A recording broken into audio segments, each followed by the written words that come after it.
अस्सलाम वालेकुम फ्रेंड्स, मैं हूं नुमान और आप देख रहे हैं मेरा यूट्यूब चैनल जिमल टीवी। फ्रेंड्स, आज की इस वीडियो में इस टॉपिक के ऊपर बात करेंगे। अगर आप सऊदी अरब से पाकिस्तान, इंडिया, बांग्लादेश या किसी भी मुल्क में छुट्टी जा रहे हैं तो आप अपनी छुट्टी का या एग्जिट एंट्री वीज़ा या इसके साथ साथ तशरीरे का जो पेपर है उसको कैसे निकाल सकते हैं या उसको कैसे दे सकते हैं।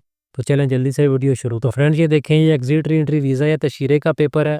फ्रेंड्स, इसको निकालना थोड़ा सा लेंथी काम है। मैं भी आपको ऑफशोर का अकाउंट ओपन करके बहुत ही आसानी से बताता हूँ कि आप ये कैसे कर सकते हैं और कैसे आप अपना तशरीरा या एग्जिट एंट्री वीज़ा चेक कर सकते हैं या छुट्टी की डेट आप कैसे चेक कर सकते हैं। आप ये पेपर या स्क्रीनशॉट आप कैसे ले सकते हैं। तो फ्रेंड, उसके लिए जब आपको कुछ इस तरह से जब आज़ाद का मैसेज मौसूल होगा, कुछ इस तरह से ये मैसेज होगा, उस तरह अरबी में लिखा होगा आपको मैसेज। जब ये आ जाए तो उसके बाद आपने अपना ऑफशोर का अकाउंट ओपन करना है। मैं भी आपको ऑफशोर का अकाउंट ओपन करके दिखाता हूँ कि आप जो है छुट्टी का पेपर या तशरीरा या उसकी डेट कैसे चेक कर सकते हैं। फ्रेंड्स, ऑफशोर का अकाउंट ओपन करने के बाद आपने यहाँ पे क्लिक करना है, व्यू माई प्रोफाइल, इसको क्लिक करना है। इसको क्लिक करने के बाद आप ये देखें, ये लिखा हुआ है माई वीज़ा, आपने इसके ऊपर क्लिक। फ्रेंड, माई वीज़ा के ऊपर क्लिक करने के बाद कुछ इस तरह का इंटरफेस आपके सामने शो होगा। तो ये देखें, ये माई वीज़ा नंबर, ये वीज़ा नंबर लिखा हुआ है। उसके बाद आप ये देखें, सिंगल एग्जिट एंट्री वीज़ा, यानी आपका वीज़ा लग चुका है। उसके बाद ये देखें एग्जिट बिफोर, ये वो वाली डेट होगी, इससे पहले पहले आपने सऊदीया को छोड़ना होगा। उसके बाद आपका वीज़ा एक्सपायर हो जाएगा।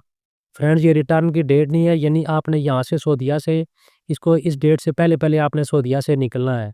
उसके बाद आप नहीं निकल सकते, आपका वीज़ा एक्सपायर हो जाएगा। उसके बाद ये देखें वीज़ा ड्यूरेशन, ये 40 दिन, तो यानी आपकी छुट्टी 40 दिन की लगी है। इस तरीके से आप ये देख सकते हैं। आप इसका स्क्रीनशॉट लेकर अपने पास रख सकते हैं। उसके साथ साथ फ्रेंड्स, जब आप यहाँ से एयरपोर्ट के ऊपर बोर्डिंग कराने के बाद जब वेटिंग हॉल में जहाज़ का वेट कर रहे होंगे तो उसके बाद यहाँ पे एक डेट आ जाएगी रिटर्न बिफोर, यानी उससे पहले पहले आपने सऊदी अरब में दोबारा रिटर्न करना है। यानी वो वाली डेट जो होगी वो आपकी डेट होगी, तो आपने क्या करना है, उसका स्क्रीनशॉट लेकर अपने पास रख लेना है।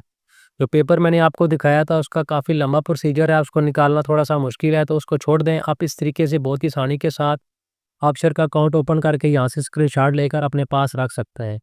तो फिर आपको बताता चलूँ कि आपने ऑफशोर का अकाउंट ओपन करना है। उसके बाद मैं वीज़ा में आके जब आप जो है बोर्डिंग करवा चुकेंगे, उसके बाद जब आप वेटिंग एरिया में जाकर बैठेंगे, जब आपके फिंगर और आई स्कैन हो जाएंगी, उसके बाद यहाँ पे वो डेट आ जाएगी रिटर्न बिफोर, यानी आपने कब सऊदी अरब वापस आना है। उससे पहले पहले आपने सऊदी अरब लाजमी इंटर करना है। तो वो वाली डेट आप यहाँ से देख सकते हैं, वो यहाँ के ऊपर शो हो जाएगी। उम्मीद करता हूँ छोटी सी मालूमाती वीडियो आप लोगों को पसंद आई होगी। अगर वीडियो अच्छी लगे तो इसे लाइक करें और किसी भी किस्म का कोई सवाल हो तो नीचे कमेंट सेक्शन में मुझसे लाजमी पूछें, मैं आपको उसका रिप्लाई करूँगा। Thanks for watching this video. अल्लाह हाफ़िज़।